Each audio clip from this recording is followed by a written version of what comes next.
Go.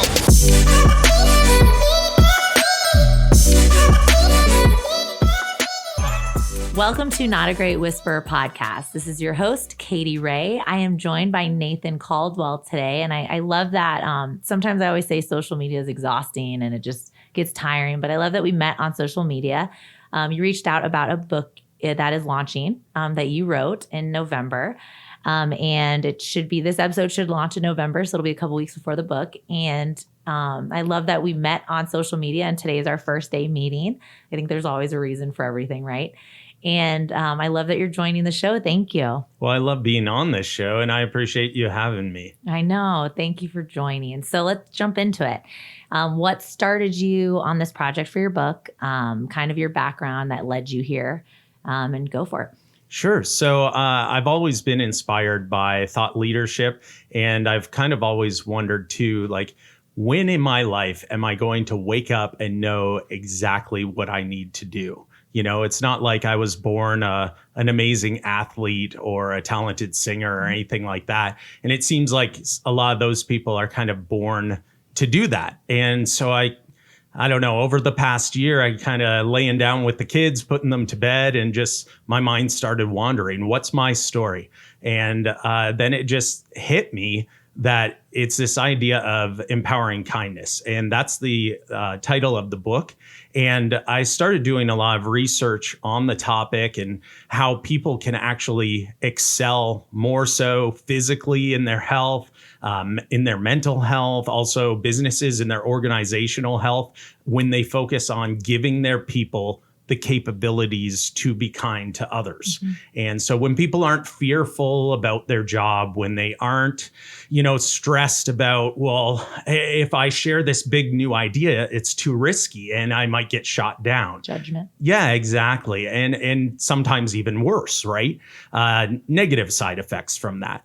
And so when people have a safe place to share their ideas, then they tend to share bigger ideas and excel even more. And that really excited me. And, you and I, we talked a little bit about my background before we got on air, that I did a little bit of acting and things like that. And I actually taught performing arts and theater here in Ybor at a performing arts school for a few years. Yeah. And the biggest thing that I tried to show others in brainstorming was to respect each other's ideas, because the next idea that you hear in a brainstorm might be the greatest idea you've heard in your life. And so you can jump on board with that. And so looking at this idea of giving people the capabilities to be kind, I've came across a ton of medical studies and research that showed that we actually, as human beings, perform at our most optimal level when we're kind to others. There's a study that was done with a bunch of students from Harvard where they even just showed one group of students a video of Mother Teresa doing kind things for the homeless and those who were in need. And then the second group, they showed just this mundane video. And what happened with the group who saw Mother Teresa in a video doing nice things for others, their immune system was boosted and elevated for a whole hour after having seen the video, versus the people who watched the mundane video they didn't have that spike. And, there's tons of studies that really show that health-wise, we perform at our optimal level. And then there's a ton of studies that show that our mental health is actually assisted by being kind to others. So were you expecting to see that many studies on that? Were you expecting? You started researching? I had this gut feeling that there would be, right? Because you keep hearing these stories of people who just do extraordinary things for others for no reason other than they could. And so they do. And you look at that and you say, how is it? You have to have some type of feeling afterwards. Right. Yeah. And so, and also the inspiration, that was another piece that I kept on having this hunch about it, where the inspiration that others get just from seeing somebody do something nice for someone, right? Mm-hmm. That you see someone pay for an elderly person. It happened to me the other day. Me and a coworker were at another Broken Egg down in South Tampa. And there was a woman there eating breakfast by herself. And the waitress just went up to her and said, "Hey, I just want to let you know your meal's taken care of. Enjoy the rest of your meal. And I just want you to know, I wish you good luck." And I overheard I couldn't hear much of what the lady was saying. And then the server said, "Well, my grandmother had cancer too. And I'm sorry that you had that bad news today, but hopefully your day gets better. And I just wanted to cover your breakfast for you."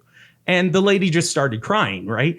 And it was such a beautiful moment. And now, like, I take it with me and it affects me and I talk about it and it like melts my heart, right? And you feel for the woman who's suffering and you're excited by the waitress who extends her kindness and her gracious attitude going, like, she didn't have to relive that pain of talking about her grandmother passing away from cancer, but she did. She put it out there. And now I share that story with you and I can see it in your eyes too, that it's affecting you. She gave her a safe place to share that. So that woman felt like she could share that information. And then you could tell that with this story, just that there was just so much kindness there and it was just out of nowhere.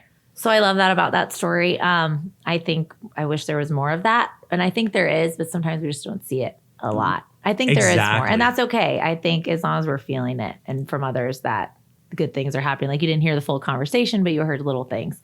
But that probably helped you with your day. You probably were listening more. You were probably, listening to other people's stories and seeing that some people might not be that happy today. But did you have a time where you didn't feel like there was like a safe area to share your ideas in a company and you could feel that? I mean, I've definitely experienced that. I think all of us have, right? There's something that we can look back on our lives and pinpoint moments where we said, I just wish it would have been different, right? I wish the environment would have been more to a collaboration, and I think that, with a lot of topics on the rise and coming out in the public eye, with depression being something that everybody's talking about more, you're finding, oh, wow, more people have gone through this. More people have suffered than I had known before. That person over there who I've been friends with for years, who like looks like they've had it all together, they went through some suffering as well. And so I think that it is something that, I think it's part of the human experience that we're all going to be in an environment where things could be better if we extend that kindness.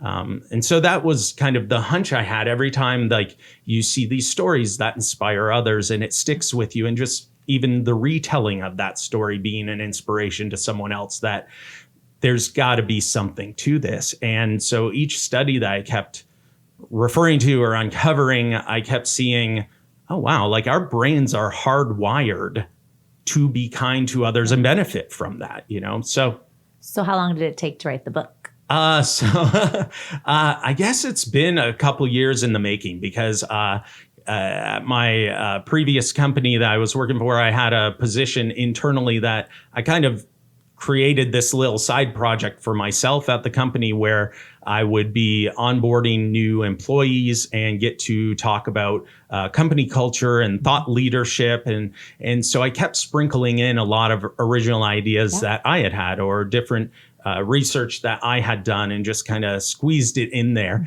And then I started thinking, what if I start taking a bunch of these ideas and compiling them together, and what would that story be? And so I just came around to the idea of kindness and how we can all benefit from it, and we can grow from it and be of benefit because we're kind to others. So then, after speaking about it for a couple of years, and also I had mentioned to you that I preach occasionally. I speak for a church, and also do some teen weekends and get involved with the youth there. And so a lot of it was challenging them to think about ways that they can effectively do for others. Sometimes the Christian emphasis is, well, I got to be good. And that's right. Like, you don't want to get into trouble. You don't want to do bad things, but also you want to be a power for good in others' lives. And so I was always trying to challenge them. And so taking some of those pieces as well and kind of weaving that into the story, into the book, really led me there. Good. So, and you have how many kids? we have 3 kids. 3 kids. Okay. Yes. I have a 6-year-old boy, 3-year-old girl, and a 9-month-old boy. Right. So Sounds we're right good. in the mix of it. I'm on number 3. I have a 6 and a 4. They'll be 6 and 4 when she's born. So Oh, we're congratulations. excited. Thank you. That is awesome. I know. It's pretty cool. It's good. I like the little separation in age. But I think that's huge. Just your home gets that. Like you get to teach your kids every day. Mm-hmm. And it's hard. I mean, a lot of pressure, right? Right. But that's one of my big things is just being nice. If you're the nice kid at school, we'll figure out your math problems later. Just be the nice guy. And I think that's good that you work with the youth because they don't get enough of that leadership around them, especially not peer leadership. But it's really important for them to just realize, like, don't you feel good when you do something kind? Absolutely. Like, why wouldn't you continue to do something that actually benefits you? But I didn't realize how many studies there are on that. I know how I feel when I'm kind to others. But I never realized like there's actual studies out there. Oh, absolutely. Yeah. And there's even workplace environment studies too for organizational health, where they look at the number of sick days that are actually contributed to people feeling unappreciated or depressed due to the stress at work or just overstressed. And then the amount of money that calculates to ends up being something then that people are like, oh, wait a second. Like at the beginning, you want them to say, hey, wait a second. Our people are in pain and we could possibly do something to help them, rather than sometimes just waiting. Yeah, waiting until it hits like an amount of dollars. And then you're saying, oh, let's take care of this problem because of the dollars it costs. Like, I'm huge on culture and any work atmosphere. I mean, I've been in huge companies, startup companies, but watching you not be supported by leadership to maintain your culture and maintain treating people like people before profits go over people is such a big message. Any project I take on, I'm like, one of the things we need to do during growth is maintain your culture, because if you're going in helping people and then you just forget about everyone, that's really not going to work out. And I've been in very large companies. Tesla was one of the greatest environments I was in until we grew tremendously. And then it was just like, we're forgetting people out there doing the front lines. Like we forget that. And then people just forget that's another person. And it's really just being kind or doing check-ins with people. People forget to just say, how are you? Like honest, genuinely, not just like, hey, how are you? Okay, bye. And you walk away. Yeah, absolutely. But like genuinely just asking people. And I'm huge on kindness. Like it's just one of the things I'm always like, be kind. I hope my kids will understand what that means later on. Like just be kind. Like that's it. That's all I'm asking you to do, because everyone has their story. But for you, like, how did you get into speaking, or how did you get into, you're an IT background? Yes. Correct? Yeah. Yes. So like, how did you kind of evolve into that? Well, as far as speaking goes, that's something that I got involved when I was like a kid, like 12 years old, starting in speaking competitions and stuff like that, and did debating in high school and college, and was the student body president for a year in college, and then just at different jobs and also speaking at church and things like that. I've always taken a big interest in it. And I find that, it's a powerful tool to share your message, right? If you don't have the capability to speak and put your thoughts together and share that message, a recent podcast that you did actually was the topic was kind of being your own champion, right? And you're the person who's going to be the biggest fan of your passion, right? And so for someone else to come along and speak on your behalf, they aren't going to quite get it, right? So it's important for you to voice that. And so I've learned that the hard way. You think someone else is going to do it for you, or I totally understand that. What's your goal for this book? I hope that it's a stepping off point where I can just talk to more people about this idea, and if one person finds something useful in it where they walk away and they say, hey, I'm implementing it, whether I hear from them or not, that's I did my job there, because that's what I take from this too. We often will look at gigantic companies as like an example of how kindness can really work. In the book, I cover a few stories about Walt Disney World and how they're capable of giving people this magical day, right? And you could bring that up and other people could say, well, they're a giant company. They have the money to do it. Of course, like they can give a free hotel room and, give a whole vacation to somebody. But the stories that really come out of there that blow people away are just the kind day-to-day stuff that anyone is capable of doing, but you have to have an organization that builds it within their culture to attract those type of people, right? So I spoke with a former Disney cast member. His name's Stephen Crow, and he had seen in social media that there was a man who walked around Disney wearing a T-shirt that said, just a guest that said, I need a kidney, O positive, with a phone number. By the end of the day, a bunch of other guests had taken pictures of him in his T-shirt, shared it on social media, and there was about 20,000 shares. By the end of the week, there was 75,000 shares. 4 people, they found matches, flew up to New York, were tested. One of them, who became the match, who became the donor, his voicemail to the guy was like, hey, just wanted to let you know, I got an extra kidney. It's yours if you want it. Like, that's how casual he was in his message. Insane. And so this other cast member, Stephen Crow, he saw that social media post and saw the person get a kidney and thought, wow, that is so cool. It would be neat if I could do something like that. So that story happened in January of last year. By, I think it was September of 2018, the exact same thing happened where a guest was wearing a T-shirt that said, I need a kidney, with his phone number on it. And he walked into the restaurant where Steven was working as a cast member at Disney. Steven saw the shirt, wrote down the number, and just in a month or so donated a kidney to that guy. Steven did. Yeah. And so just this guy who's working at a Disney restaurant, and sees another story of this happening, thinks to himself, wow, that would be cool if I could do that. And then he actually gets that exact opportunity. And the way that he described it to me, he was like, well, I wasn't thinking like, this is going to be amazing or this is going to be life-changing to anybody. He just said, well, it was something that I could do, and so I thought I should. Yeah.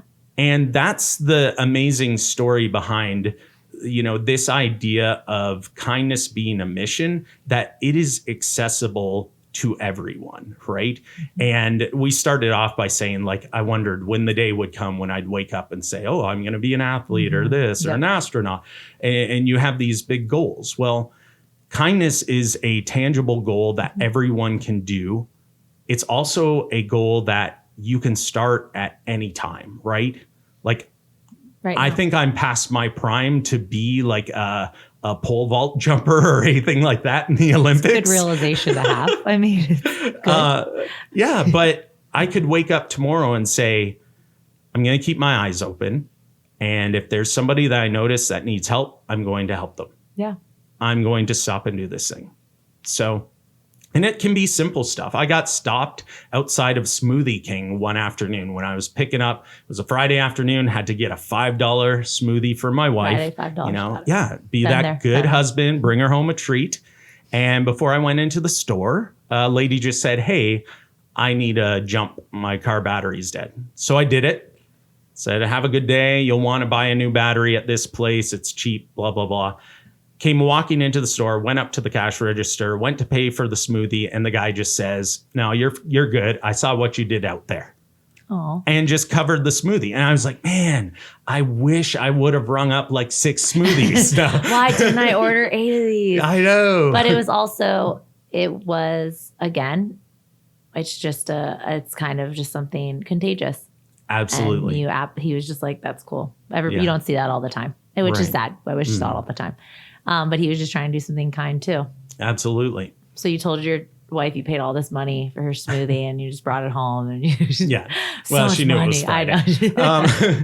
But yeah, and the idea behind that too, like with an organization like Disney World or even Smoothie King or even a family-owned operation or a business where maybe you don't even have retail and you don't have too many frontline employees, you still have the capability and responsibility to foster a culture within your organization that's going to care for your people.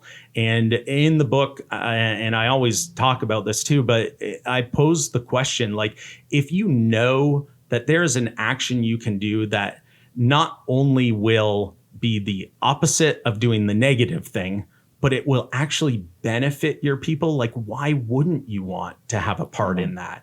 And so it's more than the avoiding, well, let's not have a poisonous work environment. Let's, make sure we have fun and we'll get some cool beanbag chairs and that sort of culture. But it's more about fostering how, like, you put a lot of thought into how you want your business to run as far as your marketing strategies or your revenue strategies, your sales strategies, all of that. Why wouldn't you put some thought into, too, how you want to see your people work together and be treated? Absolutely. How you want to see them treat each other, how you want the leaders in your company to treat your employees. That's so true, though. We don't put enough thought in that. Yeah. The respect, you're just like, respect one another. But what does that really mean? Like, are we going to respect their ideas, or are we going to respect their, like, their personal life? Or, what do you mean by that? Like, how do you want the culture to be? And I push for that every day, right? Just anywhere you are. And you can tell sometimes you're in a state where you're like not listening, and you just kind of have to wake back up and be like, wait, this is my message. And I love, because I usually ask people, like, what do you want the audience to remember about you on this one? But really, I mean, like, everything you've been saying is an empowering message about kindness. I just think, congrats on writing a book. I mean, it's super hard to finish, right? Was it stressful? It wasn't bad. I mean, the truth is, I had great support from my wife. I had some great support from friends who, as soon as they heard I was writing a book, they said, hey, can I be a proofer? And then, so I had at least like 3 or 4 friends volunteer to read the whole thing and be there for me. And then, passed it on to the publisher. And so we're doing some final tweaks right now and getting some of the marketing set up. But it's done. It's done. That's all that matters. You finished a book. And that's hard. I know, like, that's, a lot of people are like, I need to write a book. And it doesn't really happen ever. But I love that you finished it. And I think empowering kindness is perfect, because I think in everyday life, work life, personal life, it should be happening all the time. And you've now made it a habit for yourself, so you can now teach others. And I think that's a huge accomplishment. And it's funny too, because you're in a career, you probably accomplish a project every day or something. But this is your message in a book that you just send out to people, which is awesome. Yeah.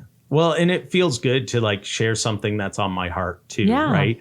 There's a bit of I get a little bit casual at one point where I'm like, now I get to talk about Dolly Parton, my heart coach. And I refer to, like, a little line in one of her songs, and, from Working 9 to 5, where it's, the way she says it is, you're just another rung on the boss man's ladder.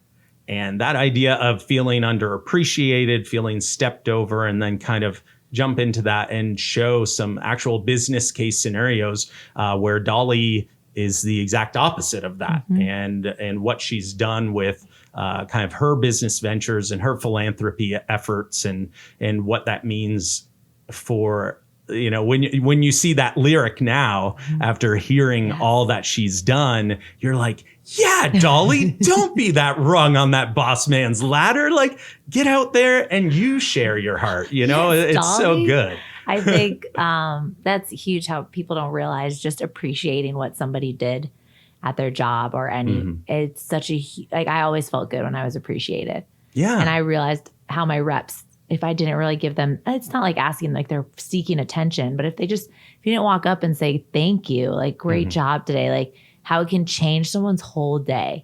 Oh, absolutely. And it's so underrated. And it's sad to see, but I follow a lot of leaders, a lot of HR leaders, and just listen to their stories of just humans first. And it's kind of like that message of just, like, being kind to other people. Yeah. Like, understanding that, I mean, everyone's not going to think like you, but just being open-minded and understanding that. And I'm excited for the book. I'm excited to get the book. I appreciate that. So any final words on this? I mean, there's just so many, because, like I said, it's on my heart. And so I just love talking about it. But I mean, part of it too is understanding that like it's not perfection, right? Like I'm going to screw up, I'm going to mess up, and I'm going to be disappointing to others, in my life still. And I've done it in the past. But it's that idea of making sure though that you keep refocusing, like, and you mentioned it too with like teaching your kids to understand the value in it. And I think that's part of the big message too, is that you can wake up tomorrow and you can do another nice thing. Yeah. And maybe one of those nice things is calling somebody and apologizing, realizing that you didn't handle it right. Mm-hmm. Yeah. Yeah. Because you are going to make mistakes. You're not walking around like, I'm perfect. Here I am just walking around. No. Yeah. And you probably made a ton of mistakes so that it makes it even more powerful, your message, because you can reflect on that and you can see the things you possibly could have done better, not having regrets, but learning from it. Mm-hmm. And I think that makes everybody's message more powerful when you've kind of lived it. And you can relate to someone who comes up to you and is like, you know what, I messed up here, or is trying to just like talk it out through you. And you're like, I get it. Mm-hmm. Like it's going to happen. Like right. It's just a realization. And no one ever really is self-aware that it's okay, and give yourself grace. I mean, I make mistakes. Everyone makes mistakes, I hope. But I understand that. And so Dolly Parton's quoted in your book. Yeah. I pull that 9 to 5 line and then talk a bit about Dollywood. I've actually talked to, they have a full-time chaplain on staff that goes around and just checks in with people and offers, some, a little bit of kind of coaching or just, a shoulder to cry right? on, somebody to pray with. And I saw that and I was like, I just saw an article in a blog one time. And I thought, that is so cool. And so I just connected with the guy on LinkedIn, called him up and said, hey, I just want to talk to you for 30 minutes or however long you'll give me. I just want to hear more about what you're doing there. And it turned into a bit of a friendship. So we've had, so cool. I haven't met him face to face, but we've had several phone conversations. Yeah. And so the last time I talked to him, he's like, yeah, we're working on pulling in all of our health benefits, all of our employee like perks, plus the chaplain program, and looking to just create this giant portfolio of overall wellness for all of our employees, where they know exactly where they can go to and have access and really build it out and educate them. And so that is just so powerful that it's on people's radar that they need to be have the forethought to invest in their people, and not invest in their people just with like money, dollars and cents, or incentive trips, or t-shirts and paid for dinners and all that sort of stuff, but actually give them something of value within their person, within their hearts, within their minds. And those incentives are great, but it's like, if the person isn't feeling well, like mentally, are they really going to enjoy their trip that they just won? Right. No, it's like the wellness of, I love that with companies that are doing that. And just, I mean, some you don't feel like are very genuine about it, but if they have someone dedicated for the wellness of the employees, you hope that person takes their job seriously and is really tapping into what the employees want. I'm just huge on that. I think to be able to smile when you go into work, or just feel good when you're there, it changes your whole health of your, entire personal life and professional life. Because I've been to jobs where you're like, I just don't want to drive there today. Like someone's going to be in that mood, and it's just going to, and you're just like, I don't want to go. And it just kind of brings your whole, like you're fighting that emotion to like get there. And it's just like a struggle, and it just it's not a good health check, right? When someone comes in like, how are you? Well, I didn't want to come in today. Yeah. But this is going to be a great book. I'm very excited. And then let's go over your website and everything. Okay. Yeah. So it's empoweringkindness.com. So pretty simple. Yeah. Pretty simple. And then, I'll have the link to the Amazon where you can buy the book will be up there. We'll have contact information. And Nathan stuff Caldwell like on LinkedIn and Instagram. Yeah. And then we'll definitely have the link on the Not a Great Whisperer page. And you'll be able to, once it's launched, end of November. Yeah, November 22nd is the pre-sale date. Good. So then it will be physically available by December 14th is the hope. So that's great. So the pre-sale date, November 22nd, we'll have all of the information. And on Amazon, of course, you can search Empowering Kindness by Nathan Caldwell. And so you have your publisher that'll have the hard copies December 14th in all like bookstores. Paperback will be on Amazon as well. Cool. So, I love that. Okay. Are you excited about this? Yes, I'm very excited. And, I talked to a friend of mine who's kind of been down this path too. And right now, like within the last couple of years, he's been able to speak at like hundreds of events and just share his heart and share his message. I'll put a plug for him. His name's Brett Culp. And super cool guy. And he talks about superhero leadership.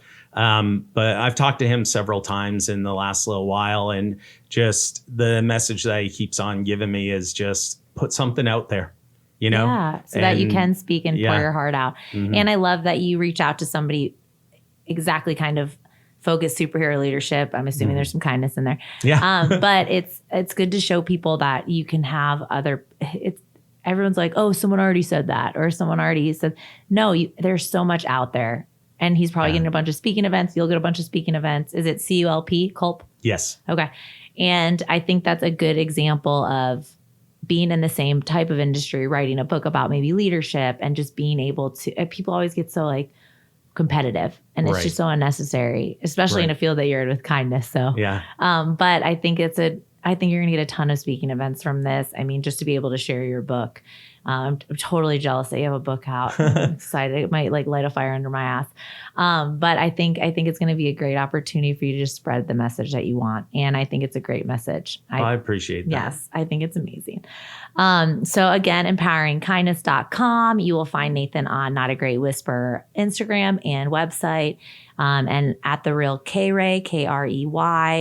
You had Nathan Caldwell today here. His dad is here too in the audience of a podcast, being amazing. And we are going to finish this episode with Morty's music, and we thank you for joining. Thank you, Nathan. Thank you so much.